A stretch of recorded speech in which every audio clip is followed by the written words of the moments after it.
హైదరాబాద్ నగరంలో వీధి కుక్కలు మరోసారి బీభత్సం సృష్టించాయి. ఇంటి బయట ఆడుకుంటున్న ఓ చిన్నారిపై సుమారు 10 వీధి కుక్కలు మూకుమ్మడిగా దాడి చేసి తీవ్రంగా గాయపరిచారు. ప్రస్తుతం బాలుడి పరిస్థితి అత్యంత విషమంగా ఉన్నట్టు సమాచారం. ఈ దారుణ ఘటన బిఎన్ రెడ్డి నగర్ సమీపంలోని టీచర్స్ కాలనీలో చోటు చేసుకుంది. బాలుడి అరుపులు విన్న స్థానికులు వెంటనే అక్కడికి పరిగెత్తుకొచ్చి కుక్కలను తరిమికొట్టారు. అయితే అప్పటికే కుక్కలు బాలుడి శరీరంపై తీవ్ర గాయాలు చేశాయి.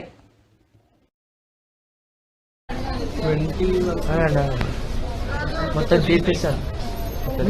మీ ట్రీట్మెంట్ చేసుకోండి, అట్లా లేదు. మీరు ట్రీట్మెంట్ చేసుకోండి అంతే.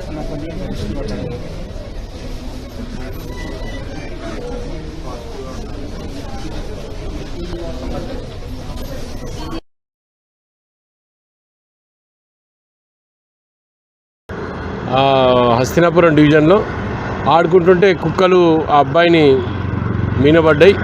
సో చాలా గాయాలైనాయి, చేతులకి కాళ్ళకి అన్ని చోట్ల కూడా గాయాలైనాయి. ఈ జుట్టు దగ్గర కూడా బాగా ఇట్లా పీకేసింది కుక్కలు.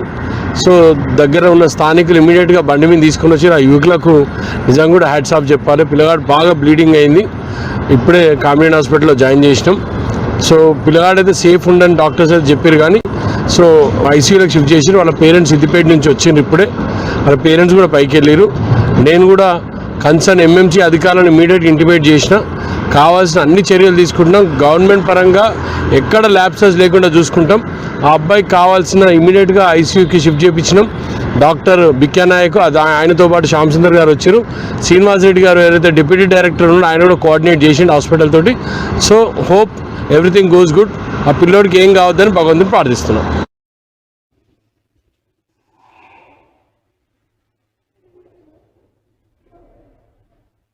దేశ ప్రయోజనాలు, రాష్ట్ర అభివృద్ధే తన అజెండా అని చంద్రబాబు నాయుడు స్పష్టం చేశారు.